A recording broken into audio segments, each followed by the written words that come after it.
दोस्तों, आपका स्वागत है। इस वीडियो में मैं आपके सारे डाउट क्लियर करूंगा। अगर आप आरएमई फॉर्म भरना चाहते हो, आप चाहे एमकॉम, एमएससी या फिर एमए के स्टूडेंट हो, प्राइवेट हो, रेगुलर हो, चाहे एसडोल से हो, तो आपके सारे डाउट क्लियर हो के कि आपका आरएमई फॉर्म कब से भरा जाएगा, क्या उसकी लास्ट डेट रहेगी, तो सारी बात इस वीडियो में होगी। ठीक है, तो सबसे पहले देखो, मैं आरएमई पोर्टल निकाल लेता हूँ। देखो, ये मैंने आरएमई पोर्टल निकाल दिया। तो इसमें देखो, आप लास्ट में देखो एमए का भी शो हो रहा है, एमकॉम का भी शो हो रहा है। देखो, तो अगर आप इसमें क्लिक करते हो, देखो एमए में क्लिक करते हो आप, देखो लॉग इन करने का ऑप्शन आ रहा है। तो मतलब ये ओपन नहीं हुआ है, ये बस बाहर शो कर रहा है, ये एक्चुअल में ओपन हुआ नहीं, क्योंकि लॉग इन का ऑप्शन दे रहा है ये। तो लॉग इन का ऑप्शन नहीं आना चाहिए इसमें, ये फॉर्म भरने को देता है। ठीक है, इस तरह से ये भरा जाता है। जैसे कोई अभी ये प्रॉपर हुआ नहीं है ना, तो मैं कैसे बता सकता हूँ आपको। देखो, एम कॉम का भी ऐसे ही बता रहे, एम ए का भी ऐसे ही बता रहे, लॉग इन करने को बोल रहे। जैसे बीएड का देखता हूँ, इनका भी लॉग इन करने को, इसका मतलब ये ओपन नहीं हुआ है प्रॉपरली। और लास्ट डेट क्या लिखी है इन्होंने, 16 लिखी है, कईयों में 18 लिखी है। तो इसकी बात मैं करूँगा। देखो, और यहाँ पे ऊपर जो है ये एम कॉम का है, देखो ये तो लॉग ही किया हुआ ऊपर, और नीचे एम कॉम का चलना। तो आज मैंने एम एस सी का और एम कॉम का देखा था थोड़ी देर पहले, कोई 2 घंटे पहले, तो ये ओपन हो रहे थे, मतलब लॉग इन का नहीं आ रहा था, भरने को बोले थे आरएमई फॉर्म, तो अब ये लॉक कर दिए। वैसे एम ए का तो ये लॉग इन करने को आ रहा है, और एम कॉम का भी अब नीचे लॉग इन करने को आ रहा है। तो ये क्या प्रॉब्लम है, देखो मैं आपको बता दूं। ये प्रॉब्लम ऐसी है कि देखो 11 से शुरू हुआ था आरएमई फॉर्म, ये एम ए एम कॉम के लिए। तो इसमें प्रॉब्लम ये है कि अभी शुरू ही हुआ है, तो अब प्रॉपरली इनके ये चलना है अभी, तो प्रॉपरली ये 2-4 दिन में चल पड़ेगा। और आप लास्ट डेट की टेंशन ना ले, लास्ट डेट 16 लिखी है, 18 लिखी है, इससे कोई फर्क नहीं पड़ता है। लास्ट डेट ये एक्सटेंड होती रहेगी, ये लगभग 2 मंथ तक ये कम से कम ये एक्सटेंड होती रहेगी।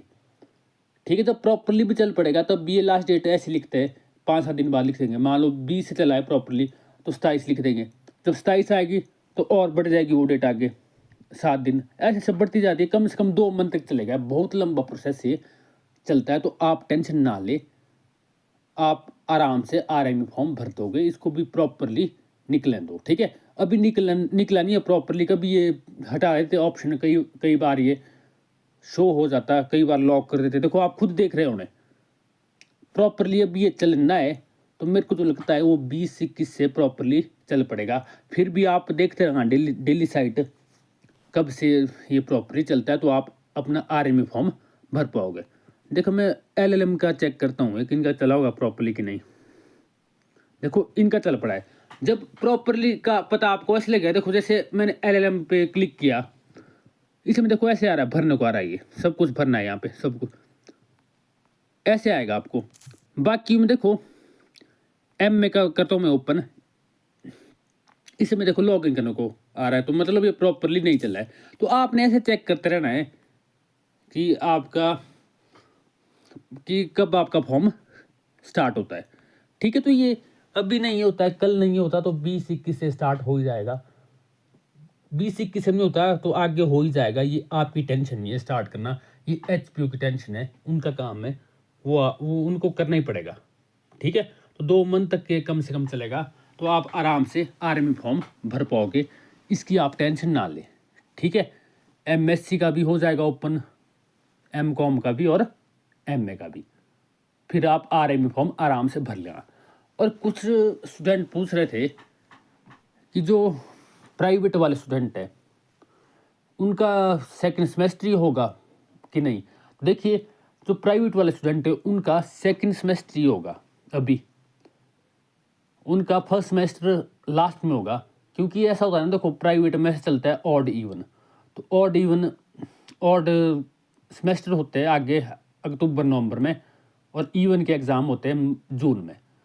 तो अब आपको इवन की देने पड़ेंगे जून में, मतलब सेकंड सेमेस्टर, फिर अक्टूबर नवंबर में आपका थर्ड होगा, फिर अगली साल आपका जून में ये हो जाएगा, फोर्थ हो जाएगा, फिर अगले साल ही आपका आगे अक्टूबर नवंबर में ये हो जाएगा, फर्स्ट सेमेस्टर होगा लास्ट में।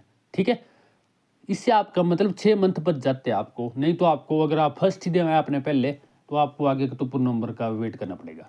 ठीक है, इसलिए आपको ये फैसिलिटी है कि आप सेकंड से स्टार्ट कर सकते हो। बाकी आइसिडोल में जिन्होंने एडमिशन ली थी इस बार, उनका तो फर्स्ट ही होगा, क्योंकि आइसिडोल का अलग ही सिस्टम है। भले ही पेपर सेम आते हैं सबके, प्राइवेट, रेगुलर और आइसिडोल के, लेकिन इसमें जो प्राइवेट में ना, इसमें ऐसा होता है कि ऑड के टाइम ही दे सकते हैं एग्ज़ाम। बाकी आइसिडोल में तो हर बार नया चलता है, मतलब जनवरी बैच है तो इनका फर्स्ट होगा, फर्स्ट सेमेस्टर। ठीक है, इनको नहीं, ऐसा ओनली मैं प्राइवेट की बात कर रहा हूँ। प्राइवेट वालों का अभी सेकंड सेमेस्टर स्टार्ट होगा, जो फ्रेश एडमिशन ले रहे हैं। आपने ऐसा सोचना है कि ये वैलिड है कि नहीं है, ऐसे प्राइवेट वालों के एडमिशन ऐसे ही होती है। ठीक है, तो आपका सेकंड ही स्टार्ट होगा अभी, फर्स्ट आपका लास्ट में होगा, आप टेंशन ना ले, आपका सेकंड नहीं होना अभी स्टार्ट। ठीक है, फिर भी आपका कोई डाउट है तो आप मेरे से पूछ सकते हो, मेरा व्हाट्सएप नंबर आपको डिस्क्रिप्शन में मिल जाएगा, या कोई और डाउट है आपका तो आप पूछ सकते हो मेरे से कुछ भी। ठीक है, थैंक यू।